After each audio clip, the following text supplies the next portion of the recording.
I had not been back there in years, but it was the last place left to look.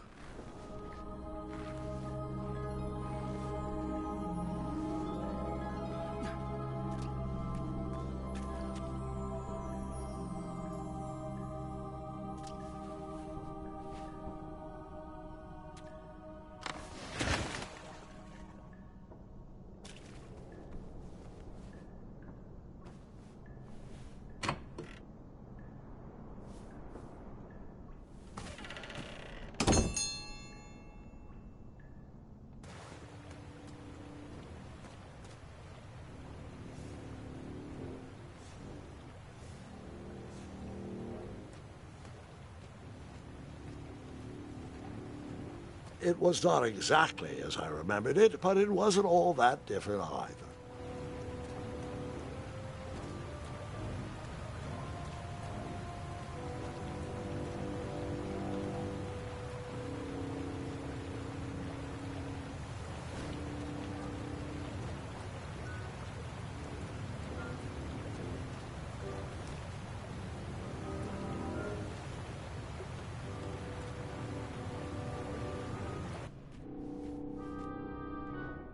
Two odd contraptions guarded the lost treasure. I would have to turn one and see what happened.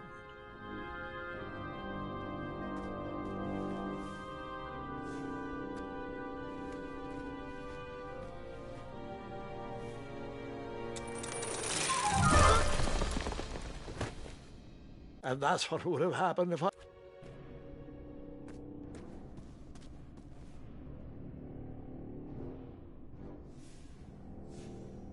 I decided this was no time to take a nap, even though that bed looked very squishy and very comfortable.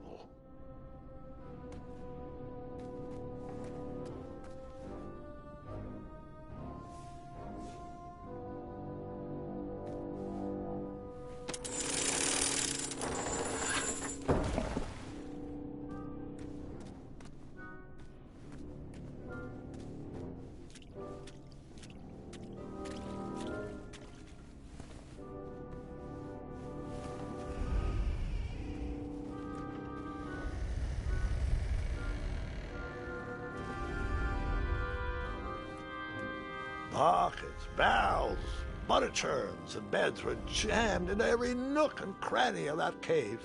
It all seemed so familiar.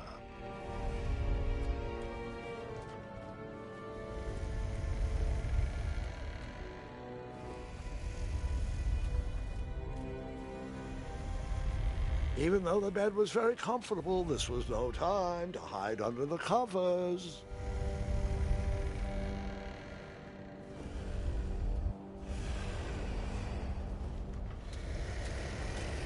Wait. Hold on, Grandpa. I don't remember this part of the story.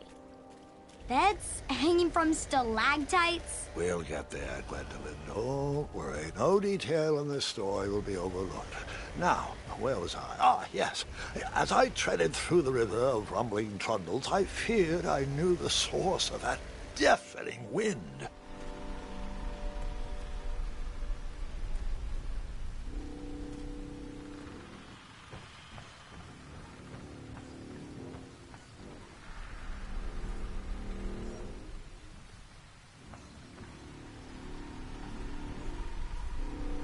Nestled beneath a slumbering pile of teeth and claws was... Fabled mirror. Oh, so you remember this part of the story.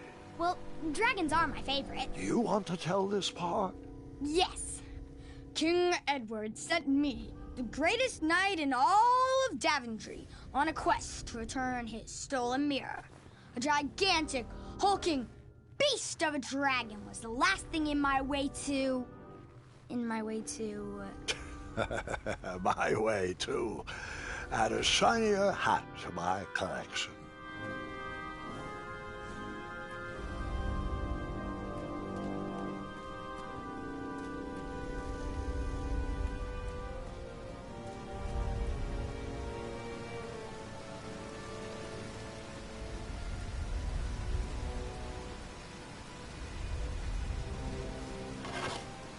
I tried to turn that crazy contraption, but it was missing a handle. Someone tampered with it, creating some silly conundrum.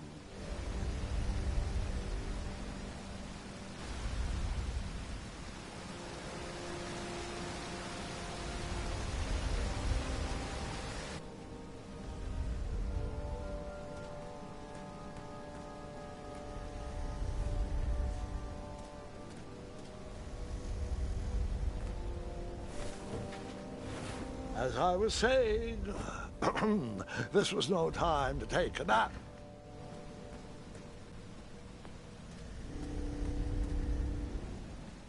Volumes of old books with foreboding titles clutter the shelves of that strange bedroom. How to Tame a Dragon, Breaking the Spirit of Hideous Beasts, Amateur Spells to Impress Your Friends with. No books about recovering missing handles, though.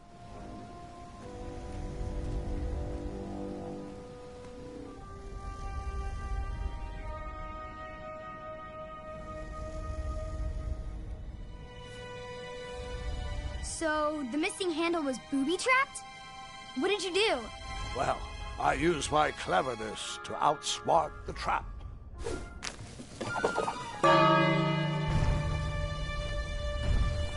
Then I used my cleverness to hide.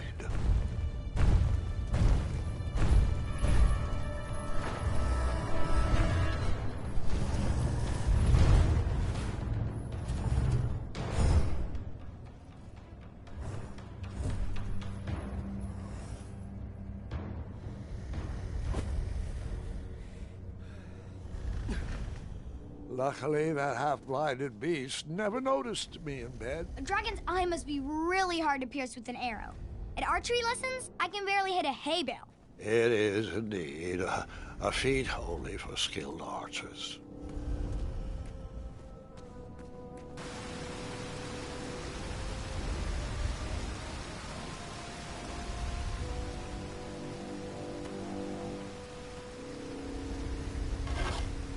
I tried to turn that crazy contraption, but it was missing a handle. Someone tampered with it, creating some silly conundrum.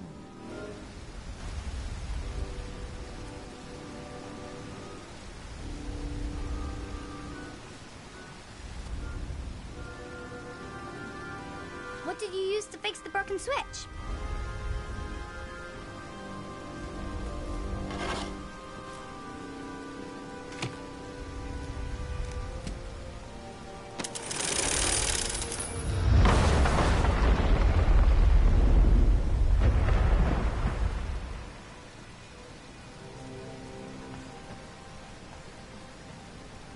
The dragon's chains were coiled around a gigantic switch mounted to the cave wall.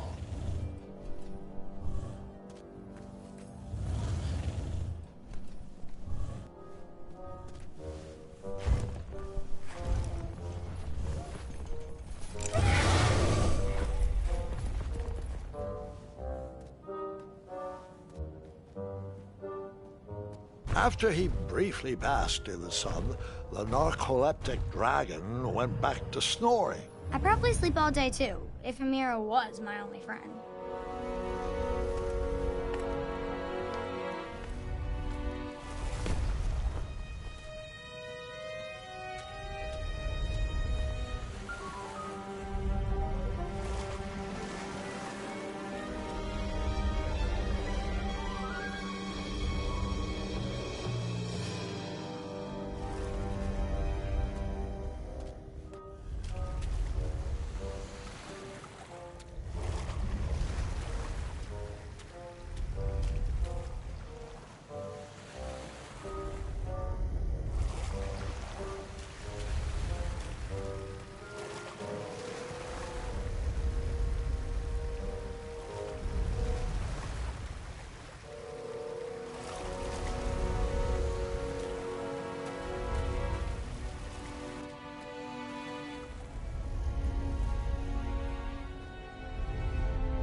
whoever designed this trap thought they were pretty clever, but I would probably find a way to hit that unreachable switch.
The mirror called out to me.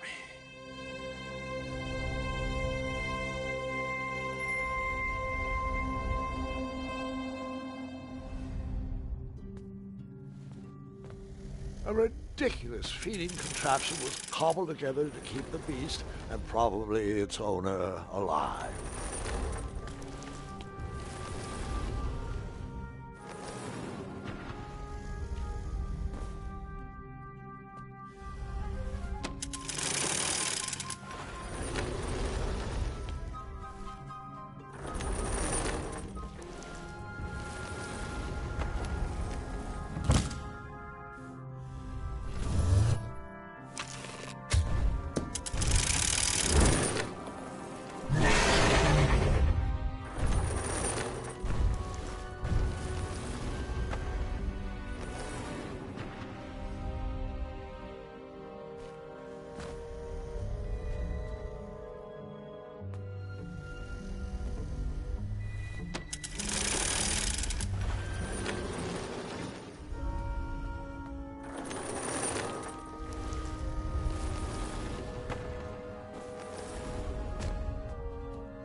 Let me guess. You escaped?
With the magic mirror safely in my possession, I dreamt of the Daventry I would be rewarded with, and the kingdom it could become.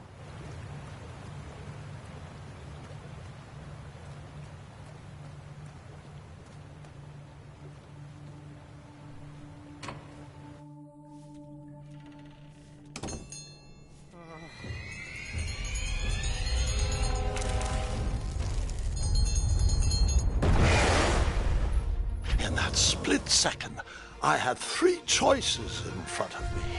Any would clear my path to safety, and all would have rippling consequences.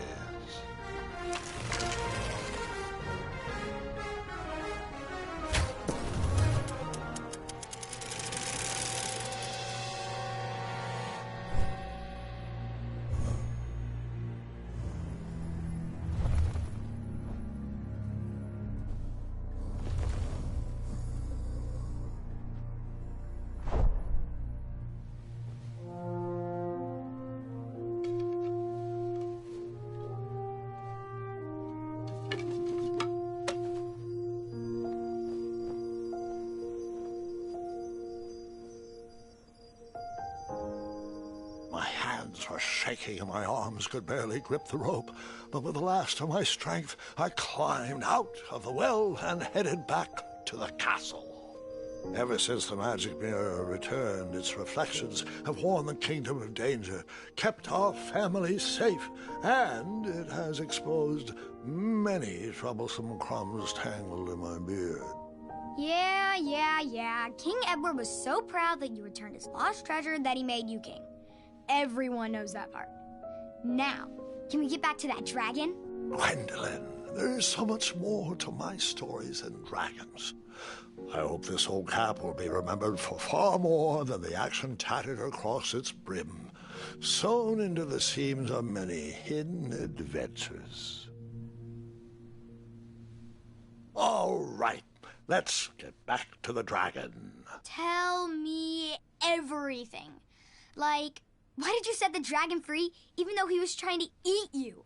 I set him free because, well, over the years I realized that the dragon was not the despicable, hideous beast Daventry had made him out to be. He was just a caged animal that was never shown any kindness. On that day, I forgave the dragon for his atrocious past. You have such a bizarre way of making friends, Grandpa. I guess I do, too. I'm known as Gwendolyn the Popular back home, but only to my stuffed bunnies. I've always found it best to pursue friends where I can, though they don't always feel the same about me. All right, you two. Grandpa needs to rest. Gwendolyn, it's way past your bedtime. Sleep well, Grandpa. I'll be back first thing in the morning.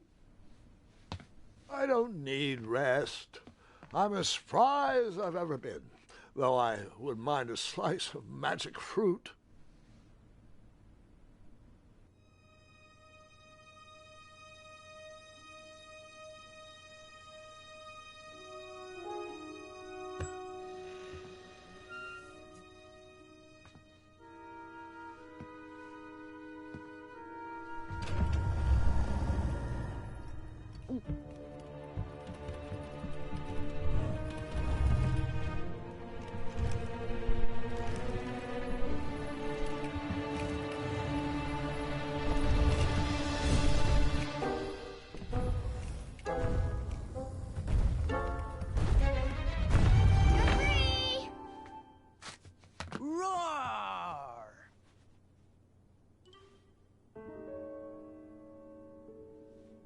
Well, hello, cousin. Guard! I'm glad you're finally here. He's been asking about you for days. I had to sit through the same story 5 times. We got here as fast as we could, and I like Grandpa's stories, especially the ones with dragons. Ah, yes, the legendary beast that he set free. I don't know if he forgets I've heard that story before or he doesn't care, but he loves telling it to anyone that will listen. I'm pretty sure I heard the nursemaids telling his same jokes in the hall. Have you heard anything the doctors are saying? Yes, doctors, wizards, magic elves. Grandfather is fine, Gwendolyn. They all say the same thing. He's just old. He still has a few good years left. Look, we're all excited that your family made the trip, but there's no need to worry. You should get some rest. I'm sure you're scheduled for a full morning of Grandfather's hilarious ramblings. Oh, I'm also scheduled for the tournament tomorrow. Ah, yes, the fencing tournament. You'll love it. I'm, of course, favored to win, and will make sure you have the very best seat to view my victory. The courtyard will be filled with important people and delicious hors d'oeuvres. Oh, I'm actually competing in the tournament. I had no idea we were hosting a junior tournament. That's incredible. In that case, I will gladly be there to cheer you on and eat delectable appetizers. Nope, no junior tournament. I'll be squaring off against you. I see. Well, perhaps this is the time to stop listening to stories and finally make some of your own. Good night, Gwendolyn. Sleep well.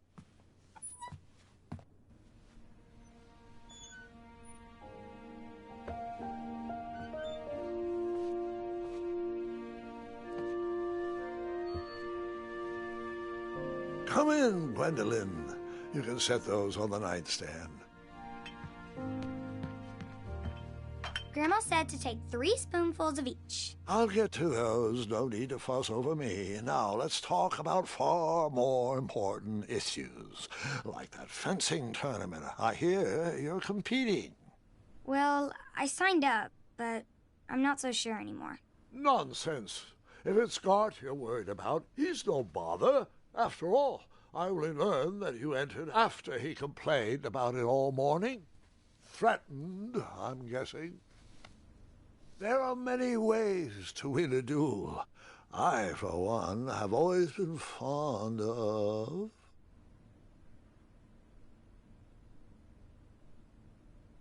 precision through practice and a deft maneuver or two. Train harder and follow your instincts. Speaking of, that reminds me of a story, one I know you haven't heard before. When I was a much younger lad, before I was a knight, before I'd been to Daventry, and even before I'd seen a dragon. It's a tale about a tournament that changed my life. It is a long story, but I shall tell it briefly. Well, Triumph, this looks as good a place as any to camp for the night.